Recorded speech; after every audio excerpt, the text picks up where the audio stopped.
Team, let's get together tonight. Thank you so much for joining us at Hall Chadwick. The Hall Chadwick journey is an amazing one. We grew at 34% last year.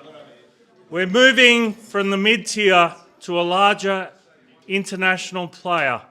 We've expanded into New York, London, Hong Kong, Singapore, you mention it. We're there. We've got a successful accounting practice here and a successful market-leading insolvency practice. A few months ago, I went to a Lions rugby lunch, which was fantastic. And I got sat next to a guy called Julian Jolly. We had a good lunch. The Lions series was fabulous. Julian Jolly is a fantastic guy, and he's pulled most of you into this room. Hall Chadwick is proud to sponsor this event and be involved. We enjoy Jolly's company and we enjoy the interactions with you all. I'll now hand over to Jolly. Please make yourself welcome here. Hall Chadwick's just refurbished this Sydney practice. Bathrooms are out the side, beers and wines there, food over the back for housekeeping. Make yourself at home, make yourself part of Hall Chadwick, and here's to the Consensus Awards. Thank you very much.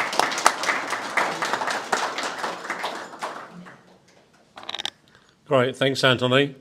It was a great lunch when we met, and fantastic to meet you on that occasion and then build a relationship, and now obviously Hall Chadwick to be hosting tonight, which I greatly appreciate it, and I'm sure everybody in the room does, so thank you indeed for that. I think the most important thing about tonight is that we're celebrating. It's not an awards night. At the end of 2023, we stepped it up and decided to run the awards twice a year. So edition 1 in the first 6 months, edition 2 in the second 6 months. We did that in 2024 and we're doing it this year. So in June, we presented the Consensus Awards, and we're currently open for entries for the second half of this year. So if there's anyone in the room tonight who'd like to talk to us about entering the awards, entries have to be in over the next month and a half or thereabouts, and we're happy to work with you to assist you at any point as well. The most important thing about what we do is creating innovation and networking. That's what tonight's all about. And you'll see there down on the right-hand side, number 1, we're celebrating 26 years. We started,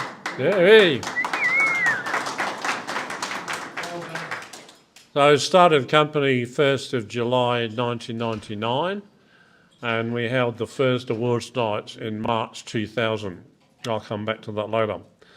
I've also put up there, we are the world's most successful awards program, without a doubt, based upon a whole range of different measures, based upon the calibre of the winners. 9 out of 10 of all of the winners for the awards have gone on to be highly successful worldwide. 9 out of 10. The judges get it right year on year, on year on year, on year on year. And it has a lot to say for the methodology that we use. It's an open process. The judges can decide how many awards they give out. We have over 160 judges across 10 different awards programs. We have subject matter experts in all the different awards that we run. And it has to be a consensus of a large number of judges to decide on who the winners are. So the best rise to the top. I'll come back to that. Tonight, I'm going to give you the update now, and then below me on the left there, you've got Andrew Hayes talking. I'm very happy that we're announcing tonight that the Consensus Awards Winners Wholesale Fund is now established. We're going to be going out and inviting investors to invest into the fund, and we will then be investing in the winners of the Consensus Awards. Isn't that great? If you want to enter the awards, yep. If you enter the awards and you win an award, then there is potential investment straight into your organisation. So if you're looking for 2 mil, we can probably fund that, maybe as much as 10 mil once we've established. But we're looking to build a fund of 10 mil to start off with and grow that fairly quickly to at least 100 mil. And Andrew will be talking about that. You then see the presentations we have from the previous winners. We have Enigma from Norgan, which is 2018. That was an innovation award, that was highly commended. We have Banks, which is now owned by TCS worldwide, and Glenn Stafford is talking to that, who was involved in the company at the time. And then, it's a double whammy. Shane, put your hand up so I know who you are. Point at it. He won an award in the first half of 2024, entered another technology in the second half of last year. That was highly commended. Took on board the feedback he got from the judges, addressed that, and then came back and won an award only back in June. So he's a double winner in a very short period of time, and he'll be talking about that. So we talk about splitting the awards. We've got 10 awards. Innovation awards, you can see there, and the professional awards. When we started, we only had those. That was in the year 2000, March 2000, when we first presented those. But now we have those, and that's why I'm saying we have so many subject matter experts, so many judges, because of the different awards that we run. You see there on the right-hand side the photo of the 5 winners of Consensus Awards, because we only had the Consensus Awards then, plus the IT Rise Awards. On the bottom right, looking much younger than I am now today, obviously. Richard Alston is in the middle there, and probably next year with a new technology. The one he won on was a technology called Composer, but very successful. And this is amazing. Who's who? Who's presented the Consensus Awards? It's a who's who. Just got to read through that list. It just goes on. We've got in there Ed Husick when he was Minister, Richard White, who was the founder of one of our winners, WiseTech Global's presented the awards, Arthur Sinodinos, Simon Birmingham, Paul Fletcher. But it's not just one page, it's another page as well. Malcolm Turnbull's presented the awards twice. Brendan Nelson, Darryl Williams, Stephen Conroy, he was in the awards twice. We also had John Dee in there, who's the founder of Planet Ark. He presented our first Consensus Green Tech Awards. And Kate Lundy also presented the awards twice. And Senator Richard Alston presented year 1. He also presented in year 3, I think it was. So, incredibly successful. Might mention as well, is Andrew here tonight? Andrew Birmingham's arrived. I put this up because in case he was here. But we started, say, year 1 with the Consensus IT Writers Awards, and we also introduced the Kester Lifetime Achievement Award in about year 4 of that award, and that's been running all the time. Andrew Birmingham, who's a very well-known journalist, received that award. I was hoping he's here tonight, so I put that in the presentation. But it's good that we're actually involved in the IT Writers Awards because, of course, we know personally, and Alex here doing the recording is one of our previous winners, and we know most of the journalists and editors in the technology space between us, which is fantastic. The number of entries and those judged gives you a good feel for that. If you add the number of entries judged, that's well over 1,500. You can see the number of winners there. In the Innovation Awards space, plus the highly commended, there's just over 201 winners and highly commended. And what's amazing is that 9 out of 10 of all these winners have gone on to do extremely well. So about 150 of those 168 have actually gone on to do amazingly well worldwide. Why? Because of the time we've taken to build this. We're totally independent. It's not a competition. It's up to the judges to decide how many awards they give out. And we now run every 6 months. So the best rise to the top. It's a great way of running the awards. When we tell people about it, they said, oh, that's really interesting. They hadn't seen an awards program like this. Well, we designed this way back in 1999. and it's been highly successful as a result. On the right there, you've got the winners from 2012, with Malcolm Turnbull in the middle, without his hand up. He's the one without the hand up. All the others are going, yay! He's there to present. And the proof, independent research. It's okay saying that you have 9 out of 10 of your winners going on to be highly successful. Well, are they? This is independent research. We now have 4 unicorns, Atlassian, WiseTech Global, Glenn Stafford's talking about TCS Banks tonight, and Aptrix, which was bought out by IBM. And you can see there some of the percentages of the B2B model. The fact is that close on 90% are private company entities, and I know Andrew's going to cover this as part of his presentation as well. So returns on venture capital investments, a typical VC portfolio. Yeah, you'd be lucky to get maybe 1 or 2 of your investments that pay a 10 times return. Well, we turn that on its head. What we've done, and it's every year, so it's not just a flash in the pan, so to speak. This is actually historical. All of our winners are on the website. Anybody can do their own analysis. The net cap of all those winners is well over 200 billion today. Huge. Don't we wish we invested in some of those before they become really famous? And I'll just page through this. There's obviously some major ones. Might just mention Atlassian because I met Mike and Scott the year they graduated from uni. They hadn't sold Jira at the time.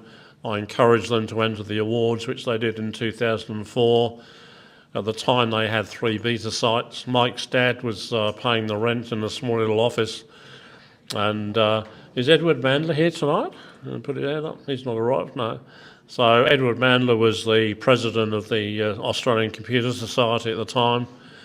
And we went to their tiny little office and took a great photograph of the 2 of them, which was then replicated when they listed on the NASDAQ, the 2 of them both holding certificates when they listed. And when they listed, the value of the company was about 4 billion. And it's obviously significantly higher than that today. But a huge number. Some of these you might recognise. Mint Payments, one in the middle there. They're doing phenomenally well. Warescape, that's a New Zealand company, highly successful. But they've all been successful. The list goes on and on and on. Top right there, GBST.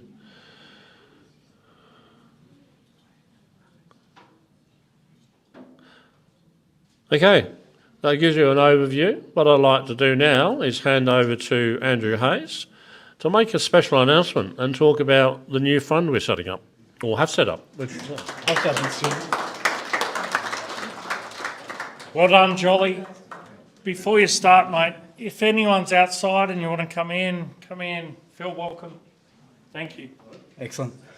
Well, thank you very much for all coming out on a Tuesday night. It's wonderful to have you all here. And as Julian was saying, it's a very exciting time for us. After probably 9 months of hard work, it looks like our fund is ready to go. And in no small part, thanks to our partners, Fundbase, Richard and Anna, thank you very much. These guys have made my life easy. Without Fundbase, I'd probably be still 6 months away and would need to spend probably another $250,000 to get the fund up and running.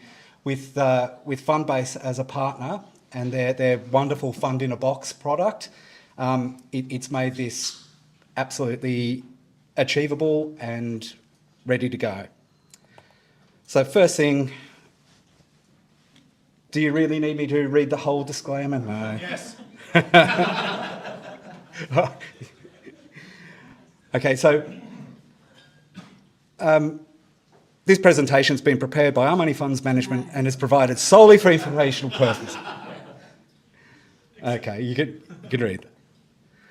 Okay, the mission, vision and value statement for iMoney, for the iMoney Group.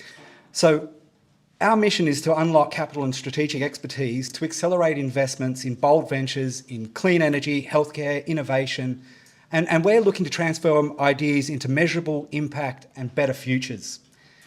So our vision is to make sure that investment is a force for good.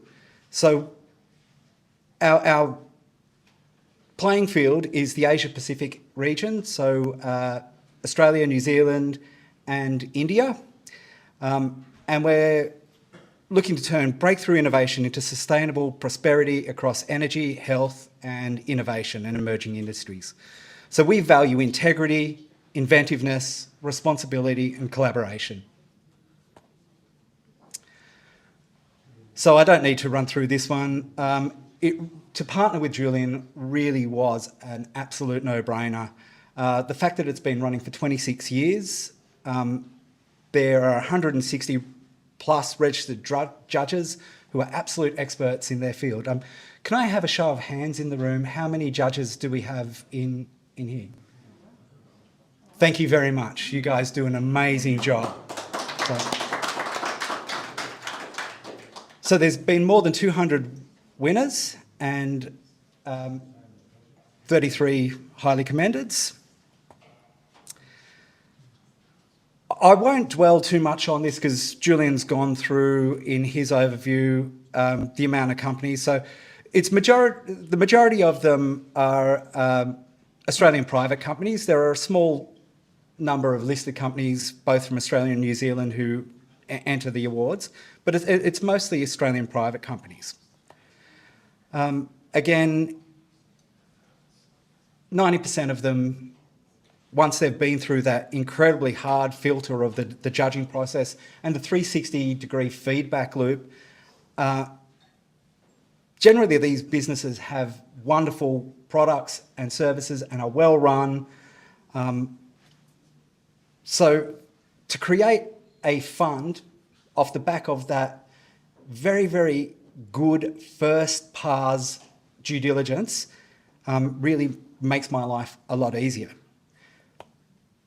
So, as Julian said, 9 out of 10 go on to become highly successful. You can see the unicorns in there. So how does it go from the awards process to being investment ready? So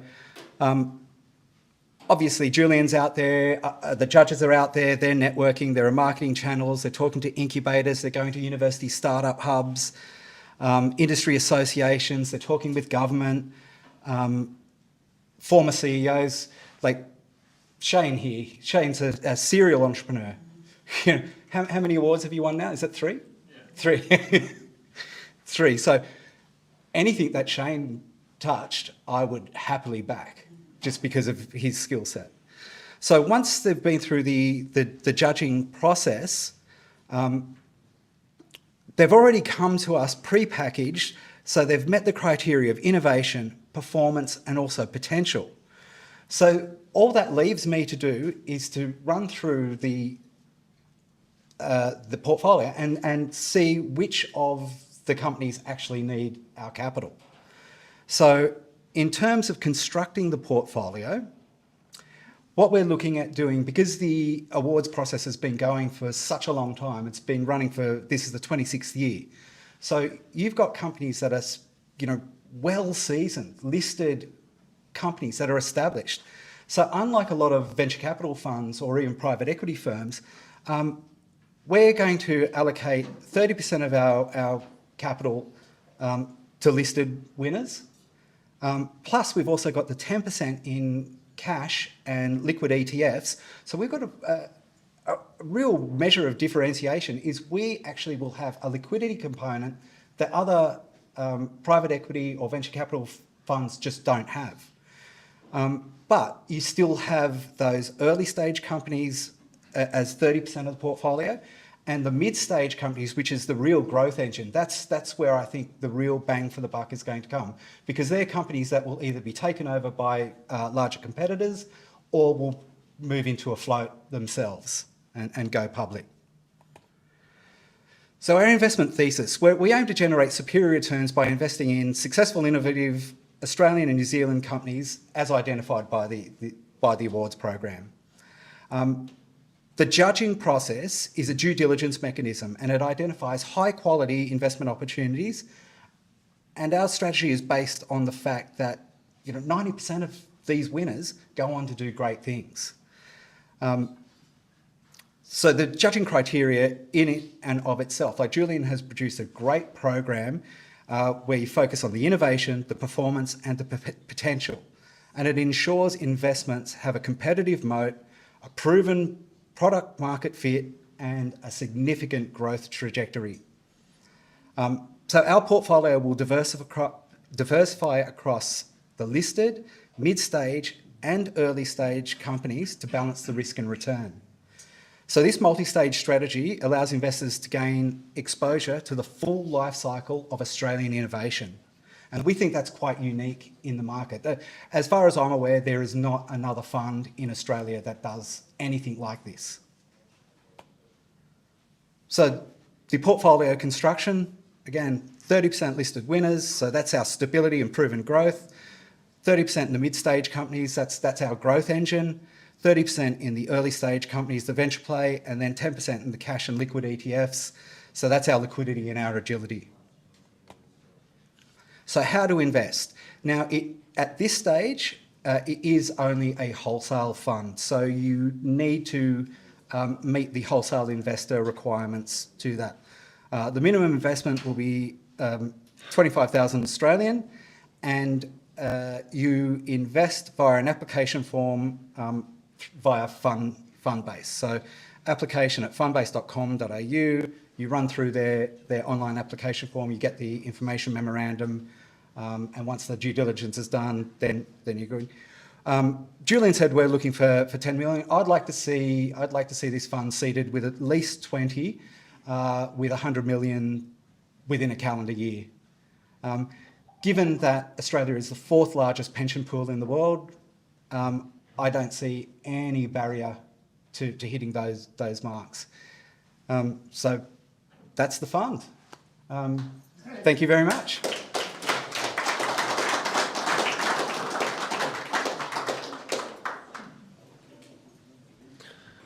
Thank you, Andrew. It's great to have the fund up and running. One of the things I'm going to be personally doing is approaching quite a number of our previous winners. You can obviously probably work out who some of those are, to actually invest in the fund. They've won our awards, they've gone on to be highly successful worldwide, and of course they would understand our process, how it all works, and it makes sense. So I will be doing that over the next 3 to 4 weeks and having meetings with them, which will be fantastic. So if we can get 2 or 3 of those that are multi-billionaires today to invest maybe 10 or 20 mil into the fund to start off with, that would be fantastic. Now with tonight, it's a fairly informal evening. I'm going to finish now and then we're open to just networking and collaboration. So the next presentation will be at 7 o'clock, so I think we've got about 20 minutes or 25 minutes or thereabouts for networking. There's food at the back. There will be additional food being brought out later on as well. So that's the warm stuff coming later. But feel free to network with everybody, introduce yourselves to others that you don't know, and have a great night. Thank you.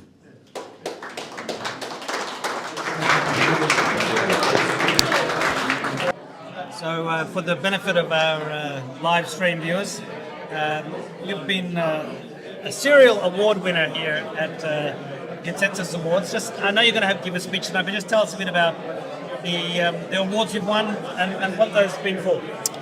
Absolutely. So firstly, there's been a lot of awards even prior to Consensus. I think we were trying to account to something between 15 to 20, which is, I think, quite a staggering number from some very prestigious brands that I think got us ready for the Consensus type of award. My favorite of all the awards actually is the Consensus Award, because it's such a high bar. It's not based on buying your way in or being aligned to a vendor. And to actually get about 9 or 10 judges all agreeing to go and say yes, that's not an easy thing to do. It's actually hard to get 5 people to agree on a date and time to meet. Yeah. Let alone judge a business on certain criteria. It's also brilliant because not only is there a written process, which is consistent with many organizations running awards, but the in-person presentation, the deep dive, the Q&A, the interrogation, whatever the appropriate word is, that's actually quite powerful. So I think it's actually brilliant. I know we'll be going for more awards as we innovate new capability. It's a very valuable process to have it scrutinized or critiqued by a multidisciplinary panel of judges. That's actually quite valuable. People go and pay advisors A lot of money. to be on team for that. So, and they're not doing it for the money. So it's actually truly valuable. Well, look, I look forward to hearing your speech later tonight, where you'll go into a bit more detail, and I will interview you in the next few days about some of the things that you're doing. So, Shane, congratulations, and great to see you. Thanks, Alex. Thank you. All right, I think everyone's quieting down a bit. That's good. I'll put this photograph up. The gentleman in the middle, Richard White, you recognise? This is in 2019. He co-presented the awards with me. And to his right is Sri Makonda, who's here tonight. Put your hand up. Fantastic. And his son, Hyundai. And they're going to give us a talk on where they are today.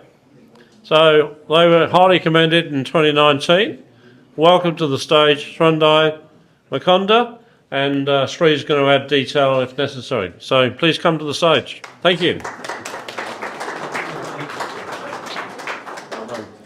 Wonderful. So first of all, good evening, everyone, and thanks again, Jolly, for hosting this event tonight.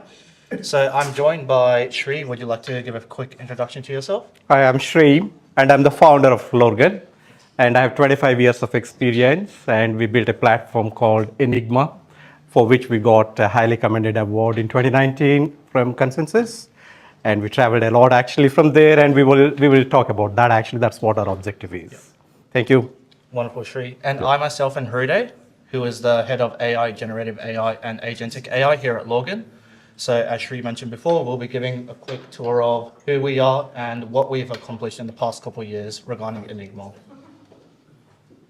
So first of all, Lorgan is completely an Australian-based organization, and we are specialized in offering AI, generative AI, agentic AI, and IoT solutions for a number of clients around the world.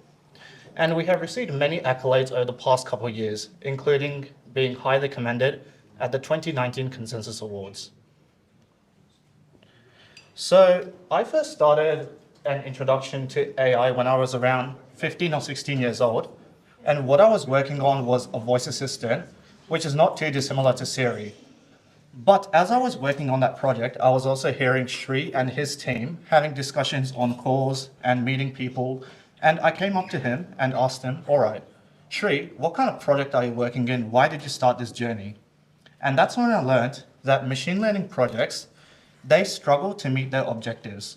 And the reason is they fail to consider the changes in behavior of a particular customer or a device or any other entity which they're making predictions for.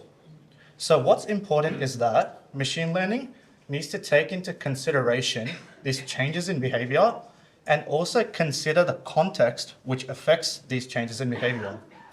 So that's where we came up with our Enigma platform.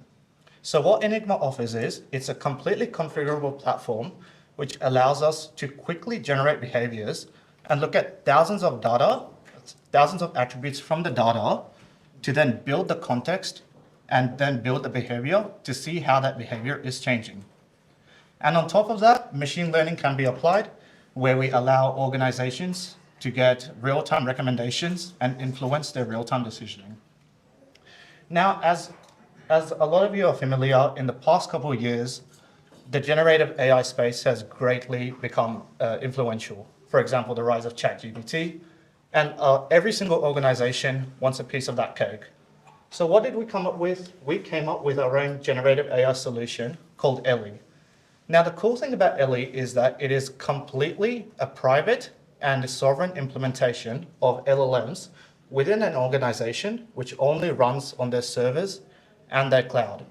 And the cool thing about Ellie is that it is very secure, where data from different departments, which is accessed by the LLM, is clearly segregated. And all of this is done while offering competitive and fair pricing.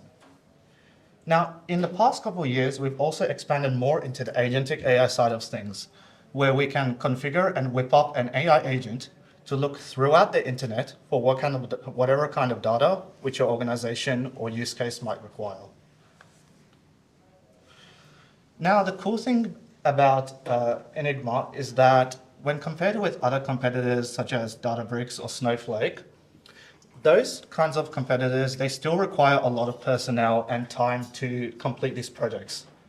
But with Enigma, because it's configurable, any organization for any use case and in any industry can quickly implement behavior-driven AI and agentic AI in the same amount of time it would take for them to do a PIC. And by that time, they will have a full solution and be ready to go to the market. Now, we here at Logan, we also value the privacy and security of our organizations and clients. So what that means is, whatever data goes through Enigma, it stays completely immutable. And additionally, as I mentioned before, Ellie is a completely private and sovereign implementation of LLM within your organization. So here at Logan, we've actually pre-built a lot of solutions for multiple industries, which I'll go into a bit more detail. And also, we worked with many organizations in the past to create custom solutions. So now we will go through those particular use cases. So the first of which is CR, which is our energy optimization system. So what that means is we are completely integrated with all of the state-of-the-art and latest microgrids, as well as we optimize the amount of energy used in solar plants, power plants, and also optimize the amount of energy to be used to produce a certain amount of chemical in plants such as hydrogen and ammonia plants. Second of all is Cura, which is a healthcare solution for remote patient monitoring. And this is being implemented in many hospitals and clients across the world. The third of which is a brain anesthesia monitoring solution, where we worked with a company here in Australia, where we have received EEG data from surgeries to see and predict and train our models to predict how much anesthesia would a particular patient require before they even go into the surgery.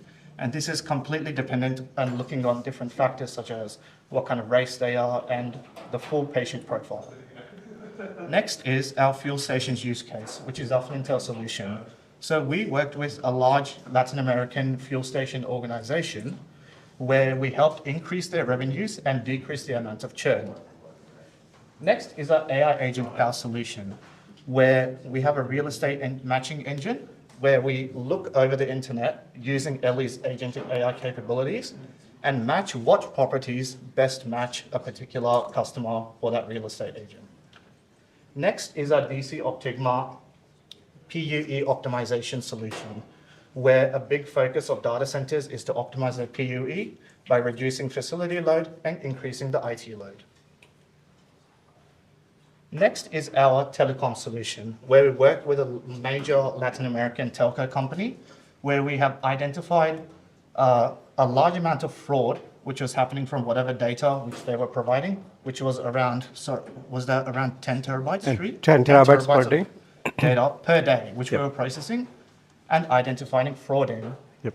And the kind of fraud which we were looking at is that there were multiple SIMs where each SIM was making a crazy number of calls, which is like 10,000 plus. 10,000, that's absolutely insane. Next is our defect prevention solution, where we were looking at defects the size of even 1 millimeter using image classification in solar panel manufacturing process. Next is we even have our omni-size solution, which is tailor-made for retail-based customers, as well as our electric vehicle a fault detection and prevention solution, where we look at all the data coming from sensors from electric vehicles and seeing at what point might they be failing or they might need servicing and preventative measures like that. Next, what we're pushing more is Babel Fund, where towards wealth management organizations, where we help them optimize the kind of holdings they have in the fund and also help match investors with particular funds. Next is an advanced solution where we are in the education sector, looking at how students can be best matched to a particular university. For example, we look at the behaviors of each individual university and as well as the student and recommend the student, all right, what kind of tasks should that student do so that their behavior can better match the university's behavior, and that means an increased chance of being accepted into that university for that student. Next is our sports use case, which I'm sure a lot of you would love because we're actually working on a project right now for AI-driven horse betting, where last year, and this is crazy, last year we predicted 3 out of the 5 horses which won in last year's Melbourne Cup. Top 5, yeah. Yeah. And the top 5, 3 of them, yeah. Yeah. Yeah. Yeah. Yeah. Yeah. So we looked at that by looking at the data of all of the horses which were running on that day, whatever their experience was in previous races, who was the jockey riding on that day and his behavior, as well as the kind of track which they're running on. Basically anything you can think of when it comes to horse racing. We looked at all of that and we were able to predict 3 out of the top 5 horses which won that day. Next is our AI Things solution, where it's also building on the electric vehicle fraud detection, but this time we have also applied it to large jet fans which are working in highway tunnels and also in data centers and similar buildings which have a HVAC system. Now, as I mentioned before, we also have Ellie implemented for a lot of number of our customers, where we scour the internet to retrieve data and also process that data automatically without manual intervention. And also we have worked in the transportation industry as well. Now, as I mentioned before, we have received many accolades over the past couple of years. And some of you may recognize this man. He is the founder of Infosys, Narayan Murthy, and we have received awards from him as well. So as you can see, we are very well accomplished. Yep. So please feel free to ask us any questions in the Q&A after this. And once again, thank you all for listening to us. Any quick questions from people? I've got one, sorry. Thanks, Julie. Gentlemen, hi, my name's Steve Jannett. I chair the iMoney Holdings Group. Incredible presentation. You do a lot in Latin America. Is that because the adoption is far more, it's easier, lower barrier to entry in Australia? So what's the adoption like in Australia versus something like Latin America? Sorry, would you like to answer that, Sri? Yeah, sure, thank you. So, there are 2 different dimensions. I wouldn't say that, okay, the adoption is easier there, it's even tougher there, because all large size consulting companies are already sitting in the large scale telcos across the world wherever we go. So it's more of like, okay, the pain that they were facing at the stage where they were means it's a bit like this, like, okay, the customers or the subscribers that were taking the subscriptions from the telcos were not properly registered there. It was a bit like 15 to 20 years ago, like what it was in Asian countries. That's what exactly the situation there. So their main problem was like, okay, I don't know like, okay, who my customer is, but they're using the phone, number 1. Number 2, their problem was they are targeting their customers with specific type of offers meant for different types of genders and age groups. They wanted to understand, so what is the age group of the person using a phone? For example, his phone is on my name. Okay, so it is exactly the problem actually what they were trying to address, and they tried multiple avenues and they went to multiple companies. They were not satisfied with the solutions that they got. So they came to us and they were giving us 10 terabytes of data per day. And using that, we trained the models because it's all configurable. And our training gave not only the predictions of around 75% accurately, those pain areas, what they were looking for. Not only that, actually, because of behavioral science-driven analysis that we do, we tapped into the real problems that they were losing money because of fraud. So it's a combination of multiple problems we address. That's exactly where we got that entry into.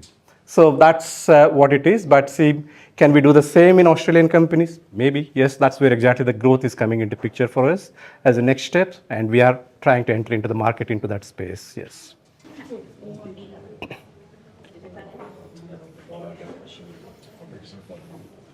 Hi, Bruce Wren from Rubila.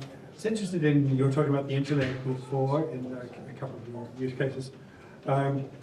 Yeah, it's an area we know a lot about in terms of documentation. One of the things we see time and time again is that the average middle-sized to large organisation can have up to 1,000 duplicates of the same document in an intranet there. Then you have multiple SharePoint systems and so on. And then to actually go and identify the trusted source of data and then put AI on top of it is a nightmare. How are you getting around that? What do you want to talk about? So, yeah, so this is, I must say, I think one thing here, maybe I think we are currently working on one of the products called Freedom of Information. Especially if you look at in all the councils, you go and ask some document actually, and they give it from their archives and see. It's not like one version of the document, you might be having multiple versions of the document. So the key is always trying to understand like, okay, which one is really the latest one and accurate one. So in that process, actually, sometimes we start with the journey of understanding what exactly the structure is and where the structure is, number one. Number two is, while we are training the RAG-based frameworks in generative AI, we automatically see like, okay, what information we are grabbing and from where. And we see like, okay, whether we can label it like it's the latest information coming or an older information is already present. And based on that, actually, we give it to the business to validate and then bring back like, okay, what needs to be trained on rather than blindly training on everything. So that is exactly where we prevent the hallucinations that appear in generative AI space by giving the accurate information and eliminating all the information that is not required to be there at that point in time. So it's a bit of like what we call a single version of truth on documents, which is not easy, very complex. Yeah, it's very complex. I agree with you. Yeah. So I'm working, I use my dad voice. No problem. Yeah. Because a bit short, I'll come up the front. John Katsuri from My Brainwave, an innovation management company. Congratulations on what you're doing. Thank you. It's excellent. The question I have is from your LLMs, are you developing them in-house, or are you sort of connecting to the GPT-5s and the Geminis and the rest of them?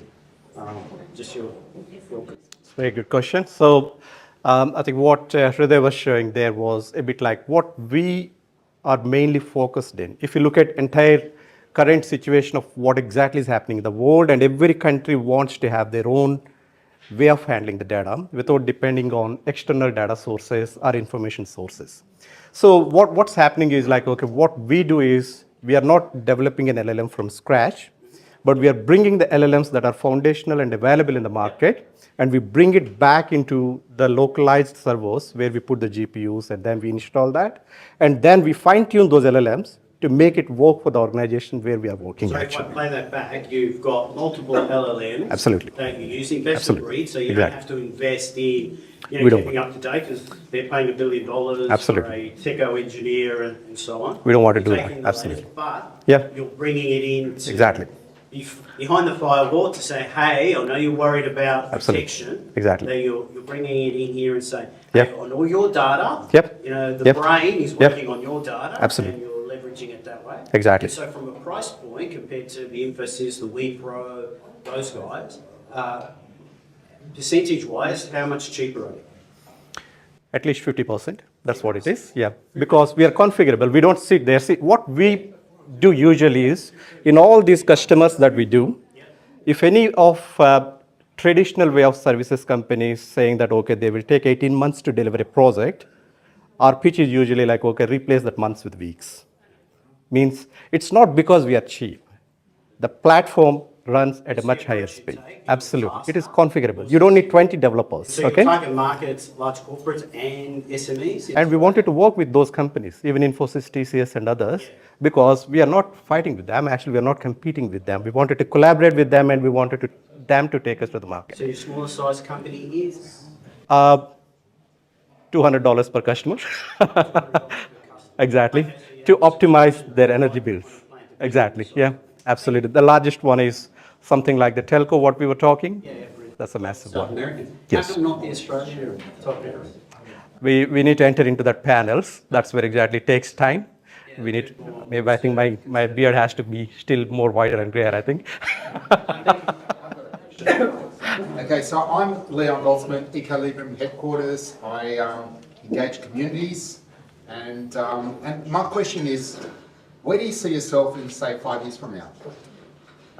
Okay, so see, our journey is we wanted to rapidly grow from where we are. See, I think if you look at for a company of our size, where we started around 5 years ago, thanks, Jolie, I think you recognized us in the market. Actually, that's really good. And we came to the point like we have around 15 different solutions for different industries. When we started our journey in 2019, when we came for consensus at that time, the market was not trusting that, okay, there is a single solution that can be applied for any industry with ease without requiring too much of money and time. So I think we crossed that path, and we are now at a point that, okay, it is proven and it is running fine. So we wanted to grow from this point in the next 5 years. And from there, we don't want to stop there. Actually, we wanted to enter into the quantum computing side. And we don't want to go to the real quantum, where it is much complex and very complex to implement in a business level, but bring the best of quantum and blend with our Enigma and LE.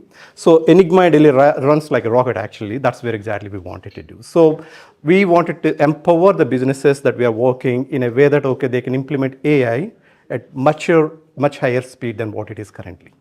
We have an ambition of saying that, okay, any AI project we wanted to deliver in 24 hours, we will see where we will go. We don't know. No worries. Yeah. Okay, we'll have to leave it there, unfortunately. We've got to move on to the other presentation. Thank you very much indeed, guys. What a great presentation. Well done. Well done. Switch it up. And I'll quickly introduce a very good friend of mine, Glenn Stafford, who I've known for many years through Rotary and a whole range of other things. Well, he was involved when TCS, which is a North Sydney-based company, developed the bank's technology. So it's great to have Glenn here to talk about that technology, which was a winner in 2005, and today, globally, is huge. And Glenn will tell us. Thank you. Okay. Thank you very much, Jolie. So I'm not going to go too much into the technology. The story I'm going to tell you goes back a couple of decades, and the technology has certainly changed since then, even though maybe the fundamentals have not. Financial Network Services was the name of the company. I hope you like that slide. That was the background we used back in 2005. We thought it was pretty cool then. Not anymore. We were based in Redfern. We couldn't afford offices anywhere else, but we went global. And I'm going to tell you a little bit about that story. So this is obviously part of the story is the fact that we were successful in winning Consensus Software Awards in 2005, and I'll come to that a little later. My name's Glenn Stafford, co-founder, Chief Architect, Development Manager, Program Director, Country Manager of FNS back then. And any of you involved in startups, you know you put a hat on for whatever the customer is paying for. You adopt that persona, that role. So yes, we were all doing everything back then. These days I do technology transformation, consulting and board advisory work, so I still have to earn a crust, unfortunately. Our journey really started back in 1989.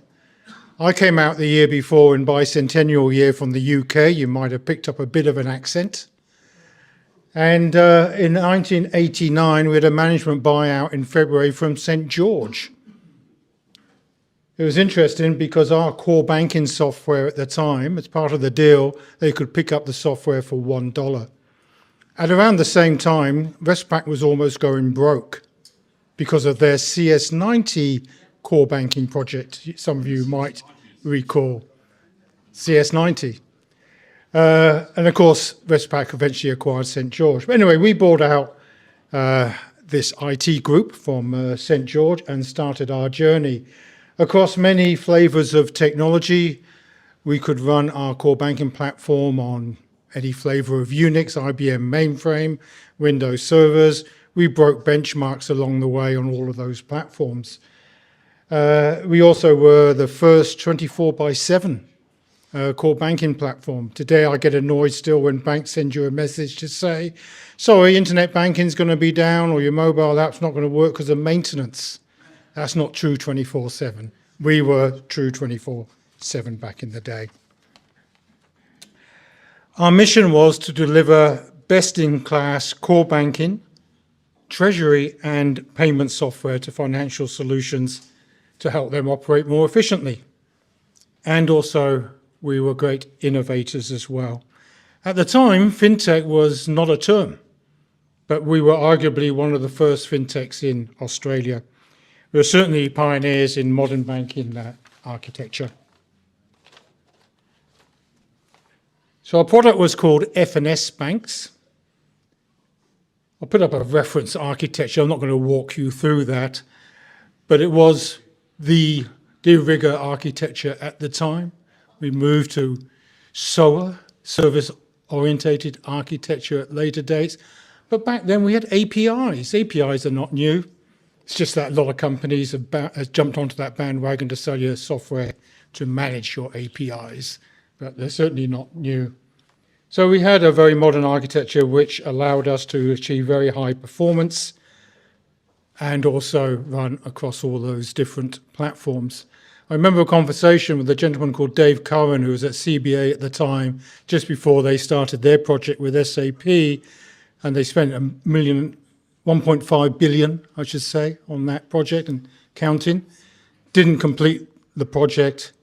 And when we told them about a benchmark we had done with the Bank of China for 480 million customer accounts, Dave Curran said, oh, we'll never be that big. You're not relevant to us. They ended up putting more kit on the floor in CommBank for 8 million customers than Bank of China did for 480 million. So it just shows how efficient our software was at the time. But we also were trusted by smaller institutions. We were selling to credit unions, building societies, mutual banks all over the world. But the big breaks for us was the State Bank of India in India and the Bank of China in China, of course. We were a small operation. There were 18 of us to start with, operating mainly overseas. Australian banks didn't really believe Australian software companies could develop quality software. There was one exception, ING Direct, when it came into Australia in the late 90s. We worked with them to create arguably, well, it was the first digital bank in Australia. At that time it was internet banking. You'd go into the post office to do your KYC. They're still running the platform today, although they just started a project to replace it. But that's many, many years later. So throughout the 80s, 90s and the 2000s, banking software started to be dominated by some of the larger players that were coming in. So we absolutely need to know who our competitors were. And you had players like IBM and Oracle, SAP coming into the market, and we were struggling to compete against them. We had to understand why we would win deals to compete against them. We had to also understand who we needed to sell to and what our unique selling proposition was. So these were things that we were very confident in, but of course the market was getting that much more difficult to compete, particularly when investor funds are very difficult to come by, especially when you're a very small organization. So our challenge was to establish credibility and frankly to survive in a market that was dominated by CSC, Fiserv, Infosys, and Oracle, and others that were coming into the market at the time. So that's where the Consensus Awards became pivotal for us. And in 2005, so quite a few years later, we were struggling to survive. We decided that it was time to do something different and see what we could do to really establish greater credibility in the market. So in early 2005, we submitted F&S Banks for the Australian Consensus Technology Awards. And as you can see here, 21st of April, we were proud winners of the Consensus Software Awards. So that gave us greater credibility because of the peer and because of the market recognition. It also helped to validate the quality, the scalability, the innovation of our solution and of our vision, because we were being judged by our peers. So credibility came and instantly enhanced our reputation with banks, with regulators, and industry partners. And it helped to reassure clients that they were partnering with a company that was trusted and a proven technology provider. So it became another point of market differentiation for us, particularly in a market that was skeptical of smaller providers. We were not a name. We weren't an IBM. You're a CIO, you choose IBM, you're not going to lose your job. The CIO, you choose F&S, people are going to ask questions. But F&S Banks was now an award-winning software. It provided visibility, provided media coverage, speaking opportunities, networking access to early fintech, in quotes, innovators. And it opened doors to more international markets as well, laying the groundwork for our eventual acquisition. So awards are not just recognition, they're not just a trophy we put on in our boardroom shelf. It's a signal to the market that we can be trusted. I seem to have skipped a slide there, my apologies. So, April 2005, we won the award. October 2005, TCS acquired us. Not for as much as we would have liked. We were a struggling company after all, but at least we got our investment back. And because of that, our partnership with key financial institutions improved. And the reason for that, of course, is that we had a much bigger balance sheet. What we actually did with TCS was create a strategic business unit, which we actually ran. And that was called TCS Financial Solutions, TCS FS. And the brand was TCS Banks. And we took on some other software assets as well, which we managed as part of that group. So in the financial services place, such as AML software, corporate actions, and some other stuff as well. So it certainly helped that we had that award. I remember a conversation in the boardroom leading up to this. We were down to the last two, TCS and a very well-known core banking provider who realized that their then platform, which they still sell today, wasn't really up to the job for larger banks. And with both of those organizations, I remember different times we were in the boardroom and we were talking about the awards and the Consensus Award. And it absolutely created a conversation where we were able to talk about the reasons that we had been awarded this.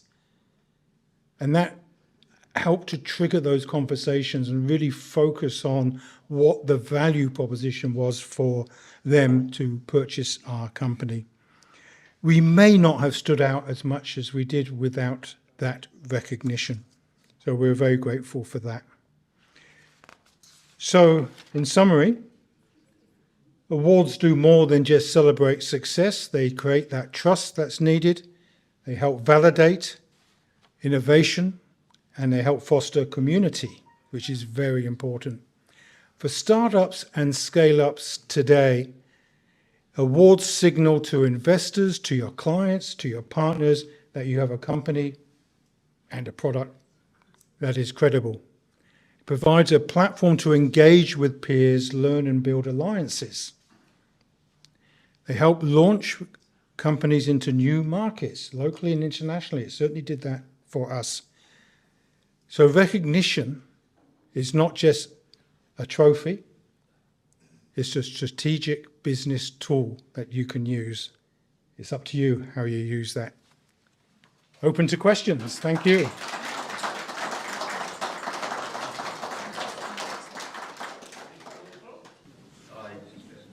Hi, Glenn.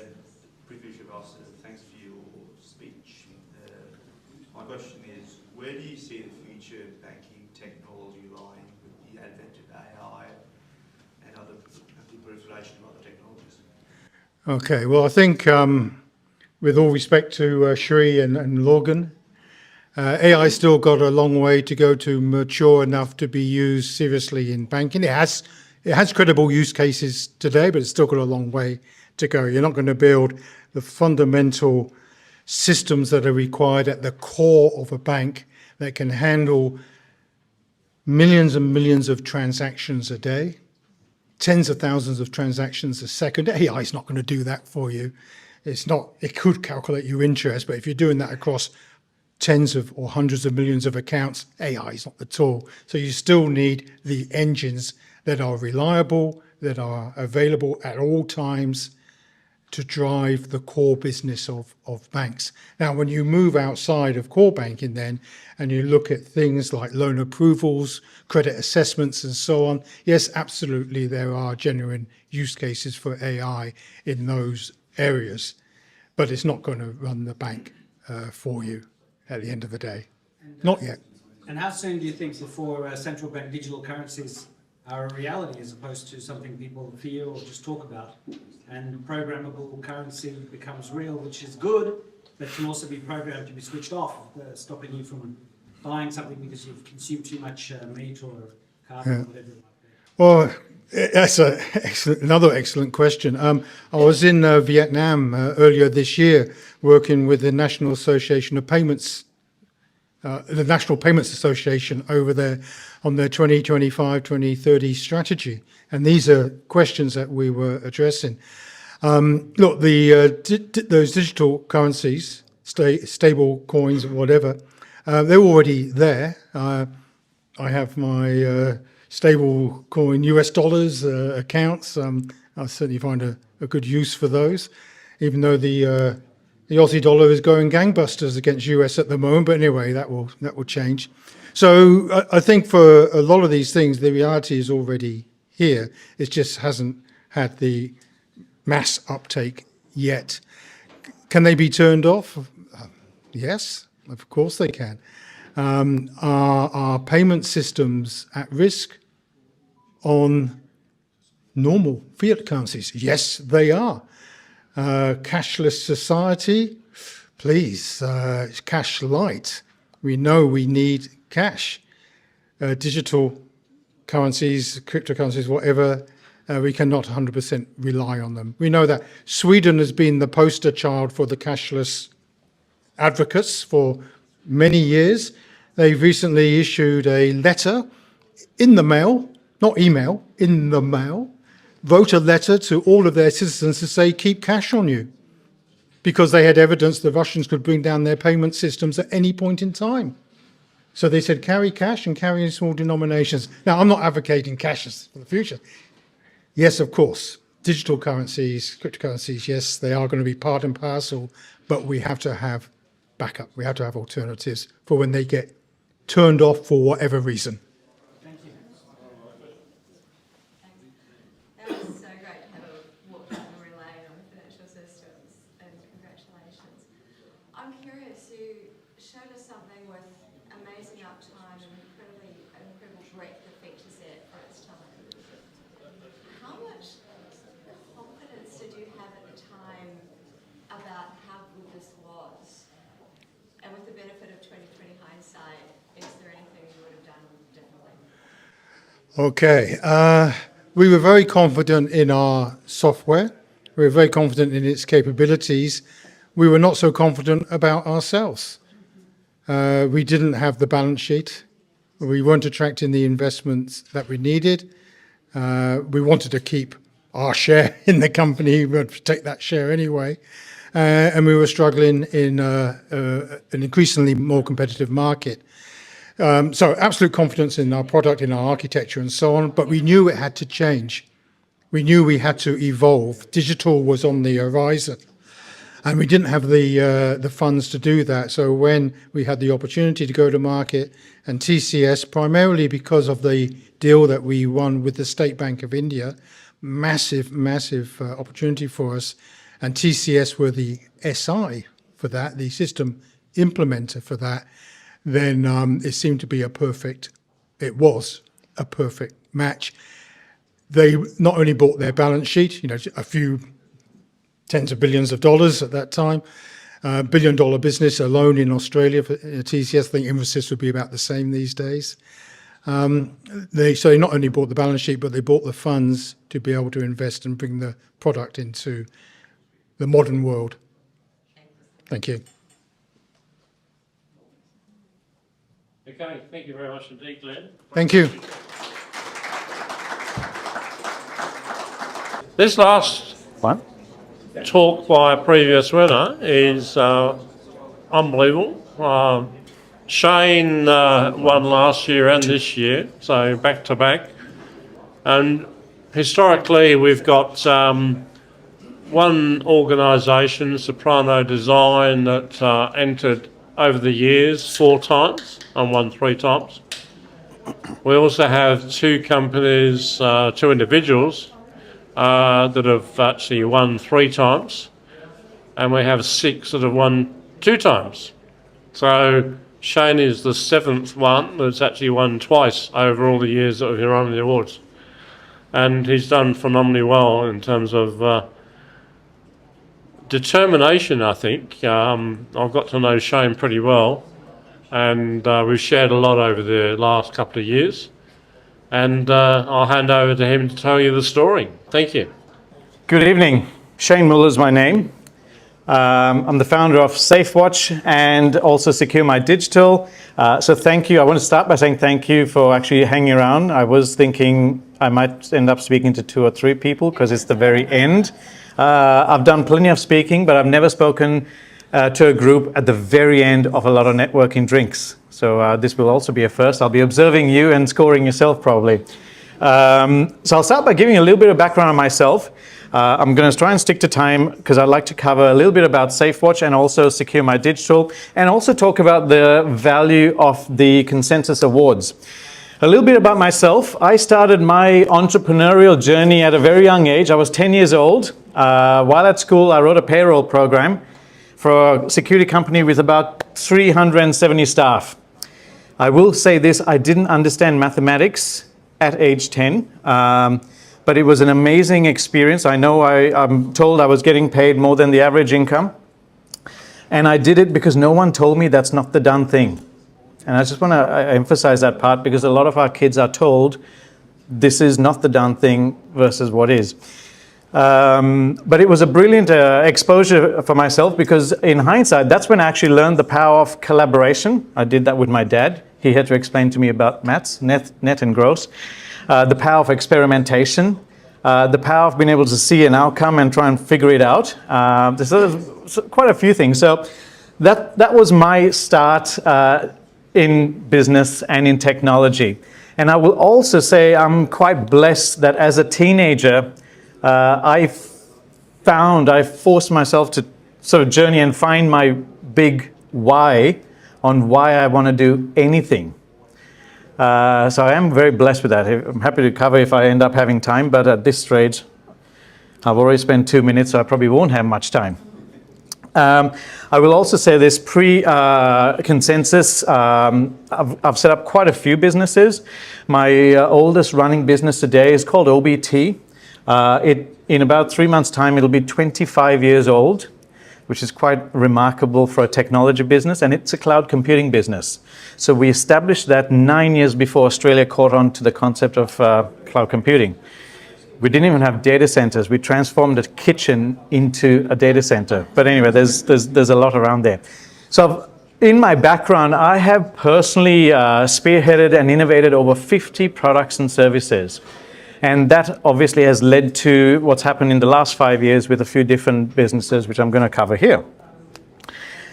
Now, I'll first talk about consensus. We were trying to account in my short time, I think I've won about 15 to 20 different awards over my time. From prestigious names, global brands. It's actually truly humbling, absolutely.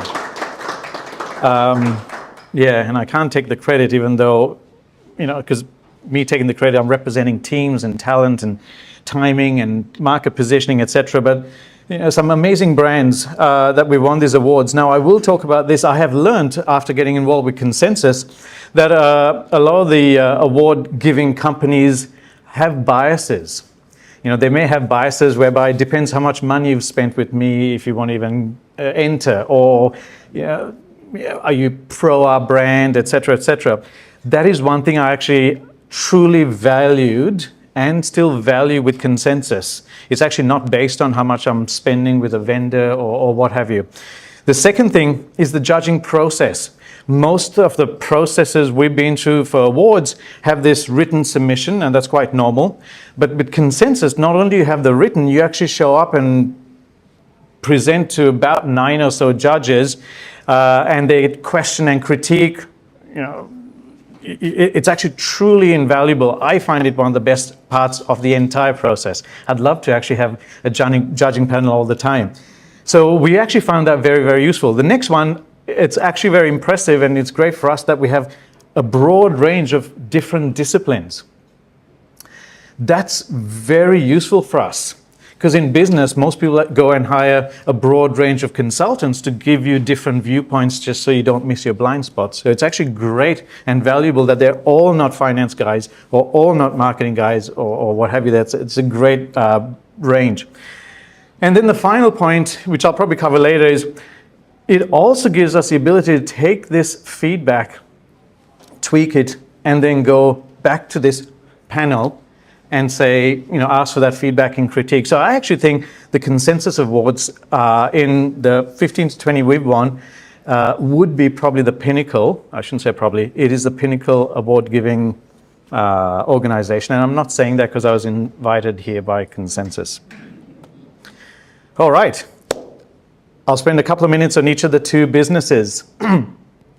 The first award we won is for SafeWatch, and it was the MedTech Award in 2024.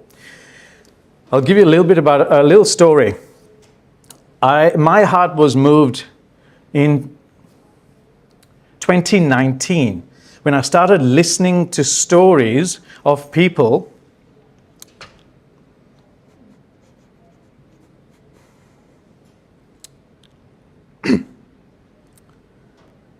and mainly young people who one of the serious, real options or doors for them to go through was suicide.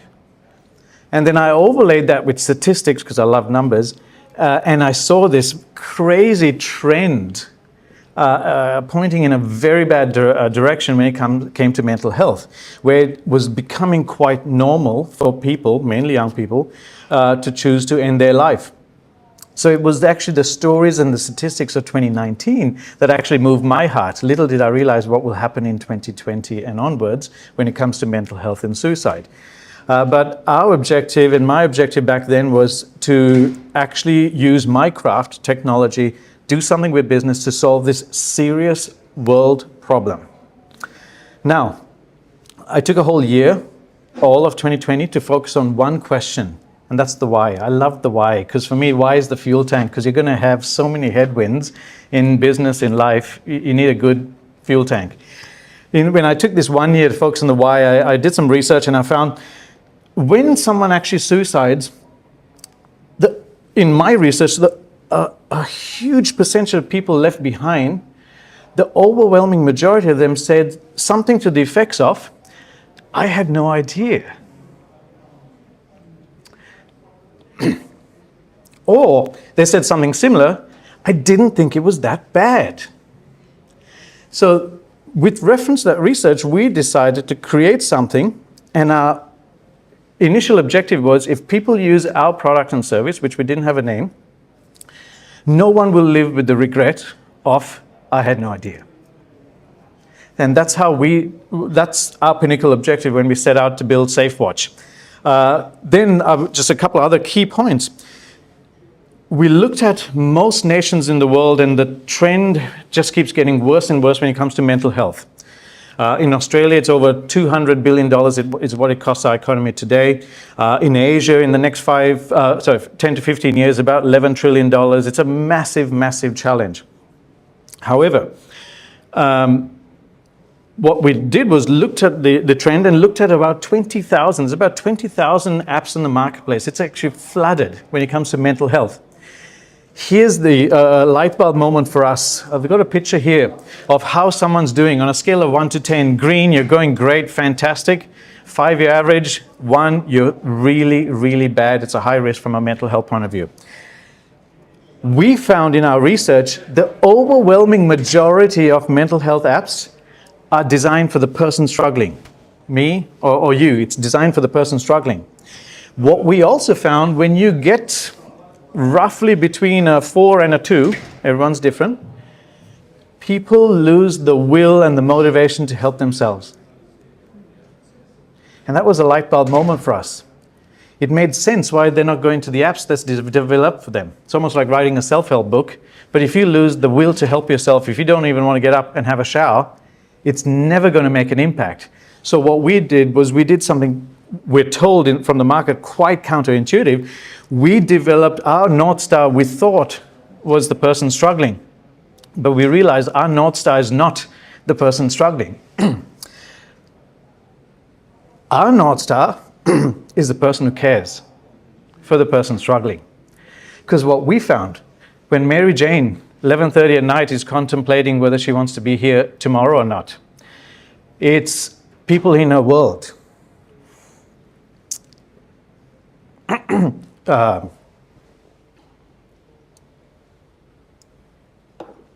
By the way, I have no problem being emotional. If it makes you uncomfortable, I wouldn't worry about it. I'm okay with it. It's a serious world problem that we're trying to solve. But we found people in Mary Jane's world, carers, the price a carer would pay would be sometimes 1,000 times more. And every nation has a massive army of carers. There's professional carers and there's relational carers. And what we found is carers are the biggest army, an untapped workforce, I shouldn't call them a workforce, to actually help people and look out for people. So we founded this on something that we call the village model. Because I found everyone agrees with it takes a village to raise a child, but our research has shown that it takes a village just to do life. You know, you can be a high-flying, successful sports person or what have you. You're not designed to do life alone. It's a high-risk ingredient when it comes to mental health. So we created this village concept around SafeWatch. And a good village will include people who know you, friends and family. It will include people who can help you, a therapist, a school wellbeing counselor, etc. And it'll include people who get you, someone else who's gone through the same thing. One of the most frustrating things for people is not having someone to relate to. And then overarching that, we're going to use Ella, our AI companion, to help carers be better carers and give them the early warning signs, because they're the ones whose hands, heart and feet that we need to go and do something. Not this digital imaginary thing that's going to stop someone from jumping off a bridge.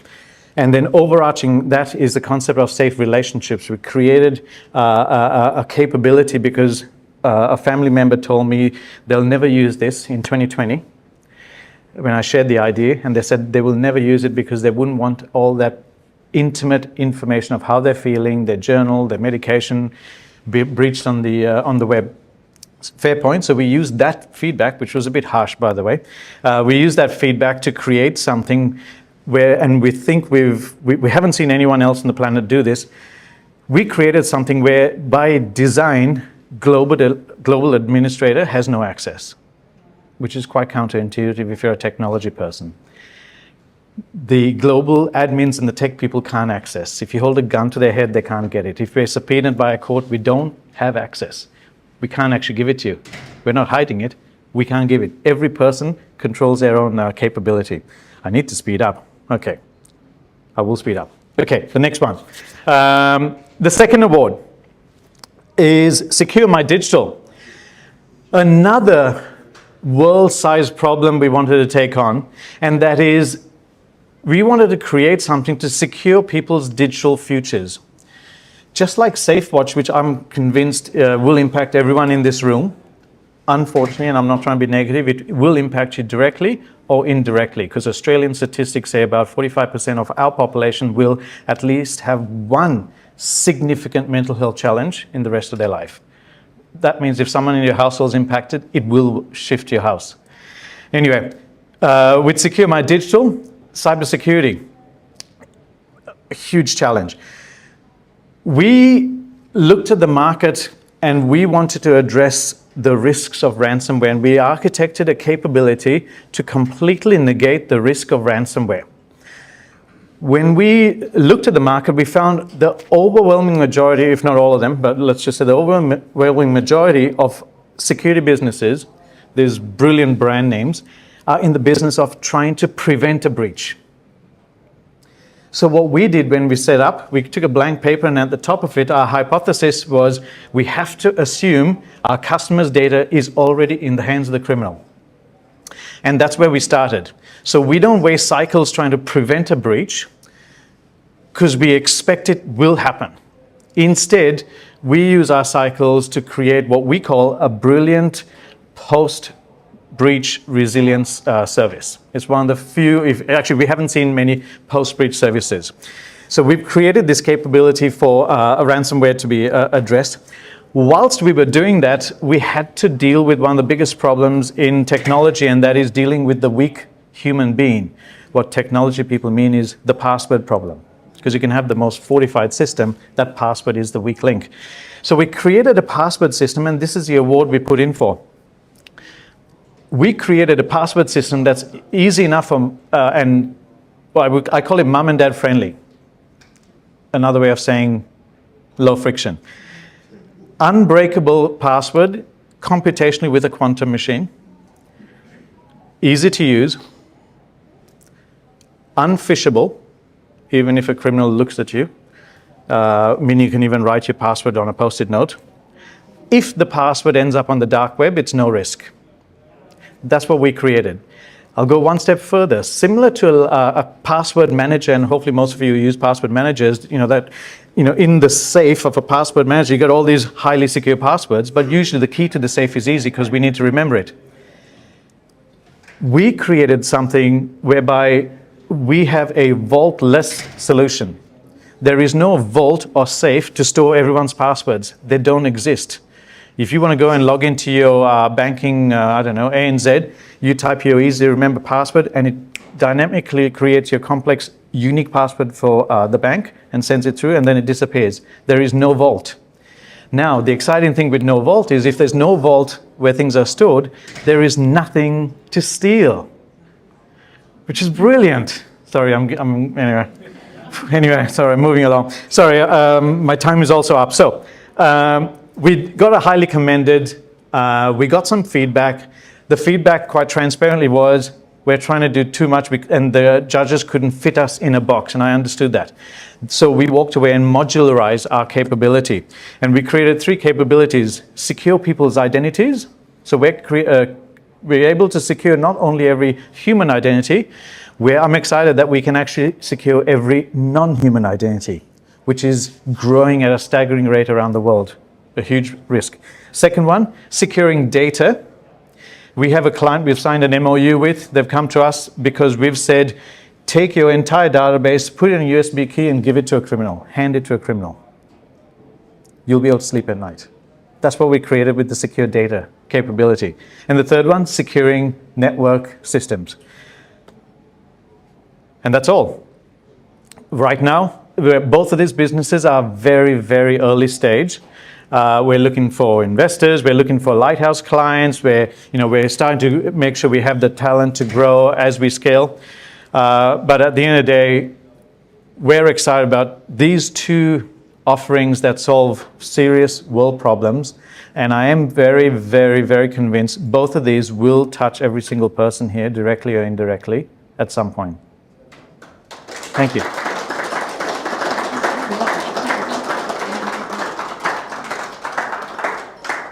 Do we have any questions? I'm sure there will be a few. I'm not sure the mics are working, so Ray, speak loudly. I have a very simple question. At the age of 10, did your parents use your payroll system to pay you your pocket money? I didn't grow up with pocket money. So I was never taught that in my household. By the way, I was never taught business because no one in my family or close world even was in business. But I was getting paid, and I think I mentioned I was getting paid more than the average income whilst going to school. I mean, I didn't do it for the money. I just loved the concept of collaboration and solving some problems. So no, I never got pocket money. Yes. Yeah. I did say quantum. Yes. No, you did. I didn't laugh. So my quick question though is, I admire your goal and stuff like that. What you really talked about is basically cybersecurity and how to protect information that would then be shareable within a group. So how do you think you'll connect with those sorts of people, those groups? Are you going to come through community groups or hospitals or social service groups? So for the cybersecurity service, multiple parts. First part, we're actually three different markets. The SME market, it's one of the most abused when it comes to criminals, and they're easy prey for a criminal. I'm not trying to sound rude, but they are. So we want to start there, and then we'll also create a channel model. As we do that, we want to mature up as an organization so that we can then go to enterprises, although we're in early talks with certain enterprises, the billboard companies here that want this capability. We just want to make sure we mature up for that. Whilst we're doing that in parallel, we want to mature up for governments as well, because we have been told by those who are connected to certain governments, not only in Australia but outside, the absolute gap they have and how this can address it. So there's an exciting pipeline. And I think governments is probably the key link because it links into so many other services. Yep. Yeah. Excellent. Well done. Yes. Congratulations again. It was a pleasure and an honour to judge you with my fellow judges. Thank you. For Secure My Digital. When we did judge you, we focused on Secure My Digital and the password management bit. But I see there from the data protection perspective and tokenisation. Yes. Are you using blockchain as part of that, or are you using some? We're actually using the blockchain on the SafeWatch aspect, so it's completely distributed on that one. But when it comes to this, we're not actually using blockchain. We're using some highly sophisticated cryptography.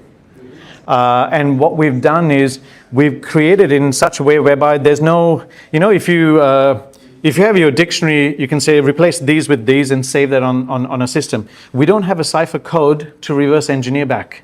It doesn't exist. We're using the Secure My Identity capability to create it on the fly. So the cipher code doesn't exist. It's only accessed dynamically. The same approach for we're using that capability for the Secure My Data. Exactly. And that's why we can say copy this whole thing or give the whole server to a criminal, because they can scan that. There's no footprint of any digital password. So that would be a cheaper and faster way of protecting a data chain. Can you trace it as well? Yes, so we've also created ability whereby you can put a password, but you can put a GRS password, which is quite interesting. And we're looking to see how we can... Data, can you trace it? Yes, that's why I said the GRS password. We've got a capability that we're not launching yet, where someone can put a password in and it lets the authorities know this has happened and starts to alert it and identify it. So if you want to help bring criminal networks down, so that's one option. The other option, which is another exciting thing, we don't just take the data in the database and replace it with a bunch of stars, or anonymize it. We don't replace it with a dictionary. We actually, our most highest level of security is we've replaced it with other like data. And I'll tell you why. A criminal will not stop until he gets the goods. So if he's after the Optus database, they won't stop. That's the psyche of it. So what we're doing is we give them the database, but for every name, we put a different name. For the date of birth, if it's 1st of January 2024, it's 3rd of March 23. So it all looks legit, but it's actually all false data. Transform. Literally. So it's useless to a criminal. If we put stars, they'll just keep trying to get it.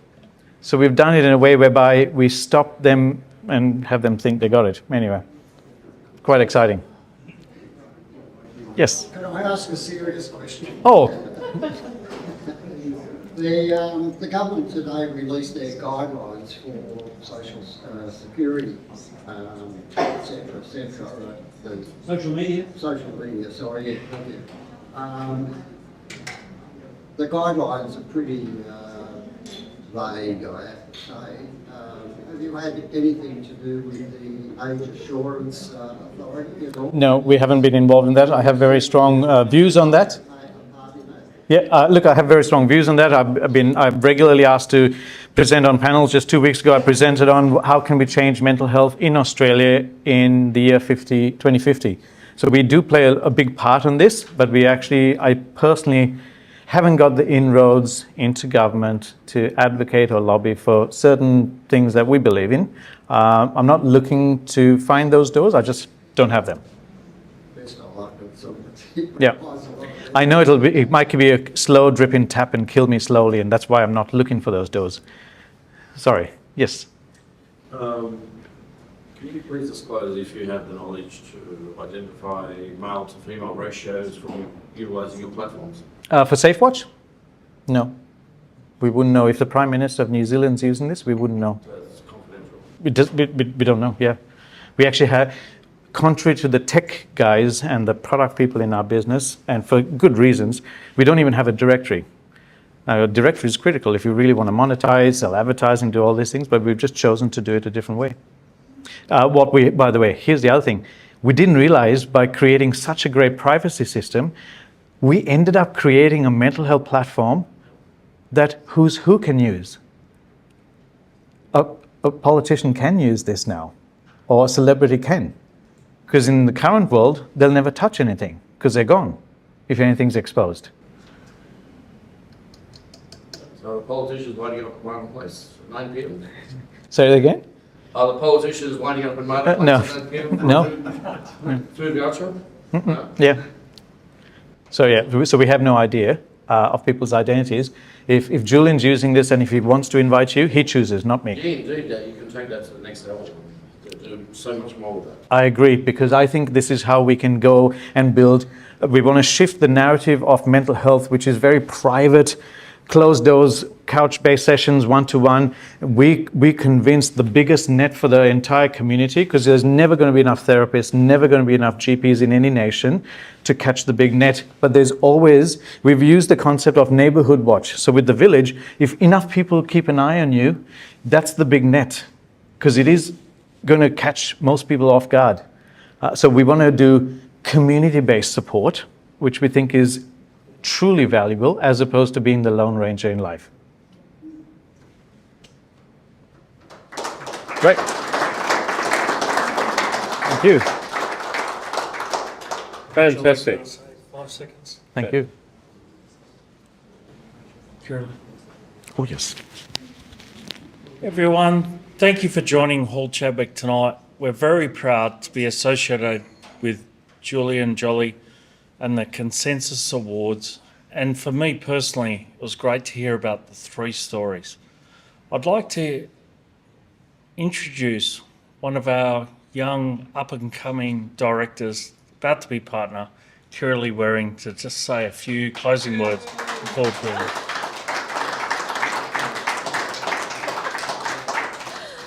Well, you all got the joke. Hardly young, but anyway, thank you. It's been an honour for Hall Chadwick to partner with the Consensus Awards, Jolly. We're really privileged. It's a fantastic thing that you've done, and tech and innovation is just critical to the country, and it's very exciting. And particularly from a firm that specialises in tax and audit and forensic accounting and insolvency, which is all exciting in its own way. We never get to see what, the exciting stuff that people do in the innovation space. So this is really fantastic for us to be involved in. There's clearly longevity with this, and we hope to be partnered with it in the future. I assume you've all had a great time, and thank you for coming tonight. Hope you like our new facilities. It's all very new, and Hopefully we see you again, and if you do need any of the financial services we offer, please feel free to reach out. And I hope to meet some more of you. Assume there's a little bit more networking after this, Jolly? Yep. Excellent. So come and say hi. Thank you very much.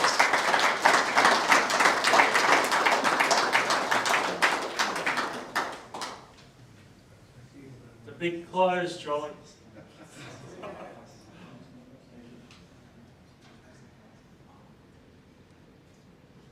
1st of July 1999, I would not have imagined at all what's been achieved over the last 25 years. It's actually phenomenal.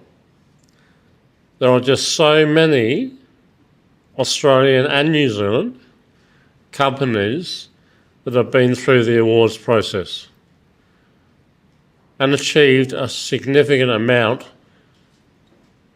of revenue worldwide. It's because we have a process that works. My hat goes off to all of the judges, and there are quite a number of you here tonight, that actually do the judging for us. You, between you, get together and actually agree on which of the solutions that are put forward win the awards. It's not a competition. The judges decide how many will win this award. And each one gets a separate citation. The judges do that within 24 hours.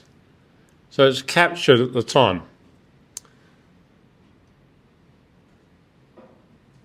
There's been a few instances over the years where the recipients of those certificates, those citations, or the highly commended "you need to do better," have actually come back to us.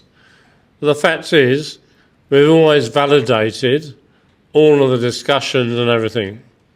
So there is documentation relevant to all the decisions that are made by the judges. So it's all signed off, which is very, very important. So transparency, accountability, promotion of the winners, and then celebration of the winners. Wow. I'm very happy that I've created something that you're all part of. I love the fact that I've got so many people that help me do this, because it's basically a one-man band, as you know, but I really appreciate your continuous support. I'd like to really say tonight, the support we got from Hall Chadwick. Anthony mentioned earlier on that we met for a lunch, and there was actually, I think, an Australian British Chamber of Commerce lunch for the British Lions that were coming over. And we just hit it off, and then further discussions, whatever. But he got it, Kirrily got it, thanks Kirrily, and obviously the rest of Paul Chadwick get it too, that we got something that is genuinely different. There is no awards program in the world that does what we do. Thank you.